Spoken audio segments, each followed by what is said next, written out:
नमस्कार, मैं राहुल कुमार आप सभी का स्वागत करता हूं कोचगांव कन्वर्सेशन में। हम इस वक्त जमुई लोकसभा सीट पे हैं और हमारे साथ एनडीए के प्रत्याशी अरुण भारती जी हैं। हम इनसे सीधे बात करते हैं और जानते हैं कि आखिर क्या माहौल है जमुई लोकसभा का और क्या रिस्पॉन्स है। नमस्कार सर। नमस्कार। जमुई लोकसभा में मुझे जनता का बहुत प्यार मिल रहा है, बहुत विश्वास मिल रहा है और उनकी जो आकांक्षाएं, जो अपेक्षाएं जो चिराग पासवान जी से थी, उनसे उसके बारे में मुझे अवगत करा रहे हैं और वो भी सारी अपेक्षाएं मुझसे रख रहे हैं। उन्होंने चिराग पासवान जी के पूर्व में किए गए कार्य को बहुत सराहा है और जो बचे हुए कार्य हैं उनको पूरा करने के लिए वो मुझे अपना आशीर्वाद देने के तैयार है। कैसे एश्योरेंस आप दे रहे हैं जमुई की जनता को, क्योंकि जमुई की जनता का कहीं ना कहीं यह भी कहना है कि स्थानीय उम्मीदवार जमुई को नहीं मिला है। अरुण भारती जी कौन है, क्या आप बताएंगे अरुण भारती जी कौन है? देखिए, मैं बिहार का बेटा हूँ और मैं जमुई का भी बेटा हूँ। ये जो बाहरी और भीतरी की बात हो रही है बेमानी है। बिहार का बेटा भी जमुई का ही बेटा है। मैं जनता से कनेक्ट कर रहा हूँ। मैं चिराग पासवान जी के कार्यों को उनको बता रहा हूँ और उनके अधूरे कार्य को पूरा करने के लिए उनसे मैं विश्वास प्राप्त कर रहा हूँ और मुझे उसमें जनता का आशीर्वाद मिल रहा है। मैं एक काबिलियत भरा, योग्य उम्मीदवार हूँ। मेरी अच्छी एजुकेशन क्वालिफिकेशन है। मैंने पूर्व में जितने भी कार्य किए हों बिहार के लोगों के भले के लिए पक्ष में ही किए हैं, तो मुझे पूरा उम्मीद है कि जमुई की जनता मुझे अपना बेटा बनाकर अपना आशीर्वाद देकर भारत के सपने में भेजे। जैसा कि चिराग जी कई जनसभाओं में और सार्वजनिक रूप से यह कह चुके हैं कि उन्होंने कई विकास कार्य किए हैं, यानी आपके लिए लकीर खींची हुई है, आपको उस लकीर से ऊपर जाना होगा। ऐसी कौन सी योजनाएं होंगी जिसके बाद जिसको लेकर के आप अगर सांसद बनते हैं तो उन योजनाओं पे, उन विकास कार्यों पर आपका फोकस होगा? मुझसे पूर्व चिराग पासवान जी ने यहाँ विकास के बहुत सारे कार्य किए हैं, चाहे कई गांवों को, अधिकतर गांवों को सड़कों से जोड़ना, बिजली से जोड़ना, झाझा में केंद्रीय विद्यालय को स्थापित करना, मेडिकल कॉलेज, 5 बिहार में सिर्फ 5 ही मेडिकल कॉलेज स्वीकृत किए गए थे, उसमें से एक मेडिकल कॉलेज को जमुई लोकसभा में लेकर के आना, या झाझा से चकाई में जो 3,000 करोड़ की रेलवे की परियोजना है उसको लाना। तो इसमें से बहुत सारे कार्य हुए हैं, कुछ कार्य अधूरे हैं, प्रगति पे हैं और उन्हीं सारे कार्यों को पूरा करना मेरी प्राथमिकताएं होंगी। इनको पूरा करना ही नहीं, नई परियोजनाएं भी लाना यहाँ पे मेरी प्राथमिकता में रहेगा। और जैसा कि उन्होंने पहले भी कहा है कि जमुई को एक नहीं दो दो सांसदों का वाला विकास मिलेगा। तो कहीं दो सांसदों के बीच पिस तो नहीं जाएगा जमुई, ये क्या आप निश्चित करते हैं? 2014 के लोकसभा चुनाव में रामविलास पासवान जी ने यही बात कही थी कि जमुई को एक नहीं दो दो सांसद मिलेंगे। जमुई में जो पिछले 25 साल में नहीं हुआ था, इन 10 सालों में चिराग पासवान जी अपने पिता के सहयोग से करके उन्होंने दिखाया है। जो जमुई का इतना विकास हुआ कि जमुई नीति आयोग के 99 रिपोर्ट में 99 स्थान से पहले 9वें स्थान पे और फिर पहले स्थान पे आया। हम इसी कार्य को आगे जारी रखेंगे और जमुई में चहुमुखी विकास को प्रगति पे लेकर जाते रहेंगे। विपक्ष कितना बड़ा चुनौती लग रहा है अरुण भारती जी? देखिए, जब भी आप चुनावी समर में होते हैं विपक्षी होते हैं, लेकिन मुझे लगता है कि जनता का आशीर्वाद, जनता का विश्वास यही तय करता है और वो जो मुझे मिला। नमस्कार, मैं राहुल कुमार स्वागत करता हूं आप सभी का कोचगांव कन्वर्सेशन में। अभी हम हैं जमुई लोकसभा में और जमुई लोकसभा सीट से राजद की प्रत्याशी अर्चना रविदास जी। हम सीधे बात करते हैं और जानते हैं क्या योजना, क्या चुनौतियां हैं अर्चना रविदास जी। सबसे पहले मैडम आपका बहुत बहुत स्वागत। आपको भी स्वागत है। अभी हम जब यहाँ थे हमने देखा कि आप चाय बना रही थी, हम लोगों को चाय पिलाई। कल पीएम मोदी जमुई आ रहे हैं चुनाव प्रचार के लिए, उनको भी चाय पिलाया जाएगा? उनको यहाँ की जनता चाय देखिए पिलाती है या क्या करती है, तो जनता यहाँ की सोचेंगे। हम लोग अपने काम में लगे हैं और सिर्फ अपने काम पे ध्यान दे रहे हैं। हम लोग कौन आ रहे हैं, कौन नहीं आ रहे हैं, क्या मुद्दा है, क्या बोल रहे हैं, हम लोग को उससे कोई मतलब नहीं। हम लोग अपने विकास के काम को देख रहे हैं, अपने शीर्ष नेतृत्व में काम कर रहे हैं। क्या मुद्दा है अभी जमुई लोकसभा का जिसे आप रोज फेस कर रहे हैं जब आप जनता के पास बीच जाते सबसे बड़ा मुद्दा है नौकरी और रोजगार का। हमारे आला कमान आप देखे कि कैसे 17 महीनों में नौकरी देने का काम किए, जो आपको कहीं भी रिकॉर्ड बना है, कहीं भी आपको देखने को नहीं मिला है। दूसरी बात है, आप जब जमुई लोकसभा क्षेत्र घूमेंगे तो आपको मार्केट एरिया को छोड़ के जब आप ग्रामीण एरिया में जाते हैं तो कहीं कोई भी विकास नहीं हुआ है।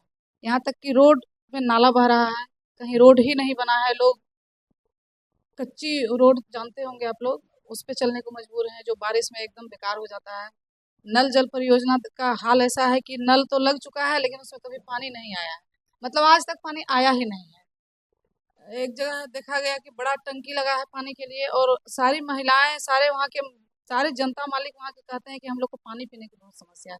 अब आप सोचिए कि 10 साल जो यहाँ सांसद रह चुके हैं और एक पानी की समस्या दूर नहीं कर पाए, तो और क्या विकास किया हम लोग। तो वो तो कह रहे हैं कि अब जमुई की जनता को दो दो सांसद मिलेगा। 2 सांसद मिले, 3 सांसद मिले से काम नहीं बनता है। काम एक सांसद अपने मन से, अपने दिमाग से और अपनी जनता से मिल के उनकी समस्याओं को सुन के जो काम करें, वही सांसद अच्छे होते हैं। 4 सांसद का यहाँ जरूरत नहीं है, एक ही सांसद अच्छा मिले, जनता का ध्यान रखने वाला मिले और जनता की समस्याओं में उनके साथ खड़ा होने वाला मिले, उससे ज़्यादा कुछ नहीं चाहिए। कितनी बड़ी चुनौती आपको, जो एनडीए गठबंधन के प्रत्याशी हैं अरुण भारती, वो कितनी बड़ी चुनौती अर्चना रविदास के लिए? देखिए, ये चुनौती वाली जो शब्द आप लोग यूज़ कर रहे हैं वो आप ही लोग यूज़ कर रहे हैं। हम लोग को कहीं कोई चुनौती नज़र नहीं आ रही है, क्योंकि हम यहाँ की बेटी हैं, हम यहाँ के स्थानीय हैं, हम लोग बचपन से ही लोगों से जुड़े हैं। हर गांव में मेरे रिलेटिव्स हैं, बचपन में शादी में, ब्याह में, कोई किसी भी फंक्शन में हम लोग जाते रहे हैं, तो हम लोग को लोग पहचानते हैं। सबसे बड़ी बात है कि वो लोग ये समझते हैं कि मेरी बेटी है तो हम इनसे कभी भी मिल सकते हैं, आराम से मिल सकते हैं। हम उसको डांट के भी बोल सकते हैं कि बेटा यहाँ एक चीज़ नहीं है, डलवा देना। लेकिन अभी के जो सांसद हैं, वर्तमान सांसद, उनके बारे में कहा जाता है कि उनका चेहरा हम लोग आज तक नहीं देखे हैं। तो देखिए, जनप्रतिनिधि का काम तो यही है कि अगर हमको चुन के भेजते हैं तो उनके साथ हम लोग को जुड़े रहना चाहिए, मेरे विचार से।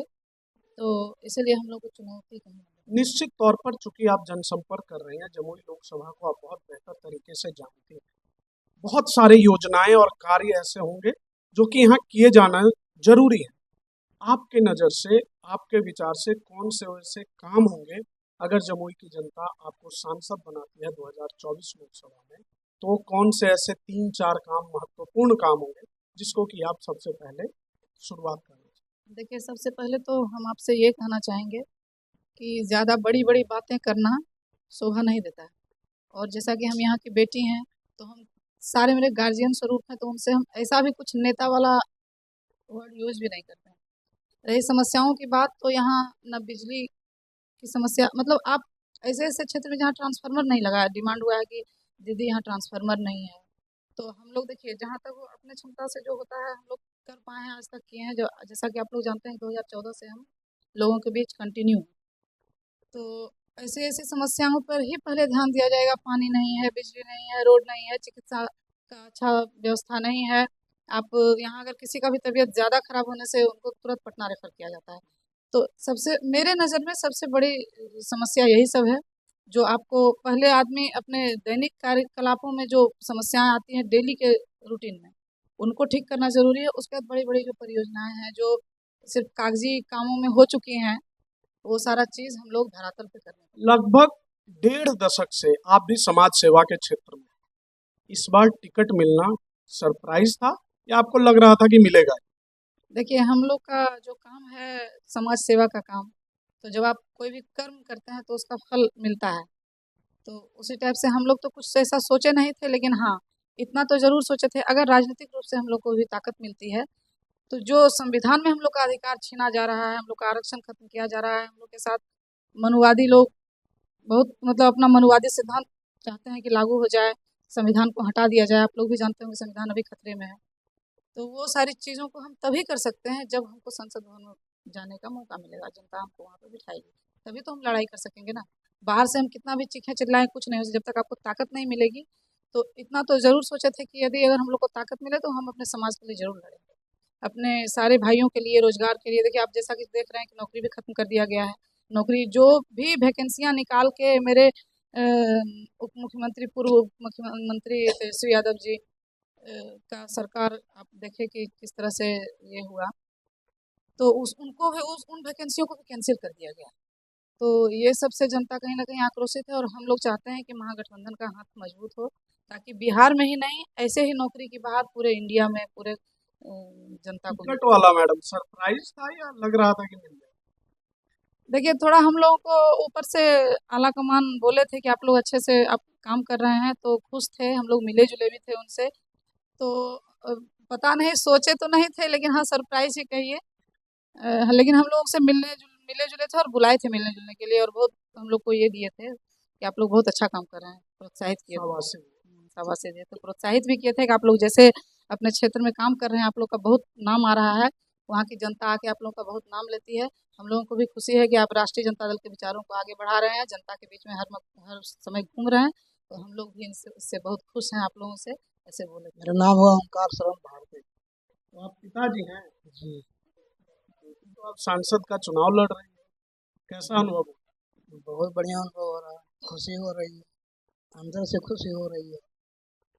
क्या लग रहा है, माहौल क्या है, जीतेंगे? मैं एकदम भारी मतों से विजय होगी, उसमें कोई शक नहीं। क्योंकि आप भी घूमते हैं? हम भी घूमते हैं, आम जनता एकदम दिल से चाह रही है कि आज मेरे घर की बेटी खड़ा हो गई है, तो हम लोग घर की बेटी के साथ हैं, बाहरी के साथ नहीं। इस बार जिता के दम लेना। एकदम, इसमें कोई शक नहीं।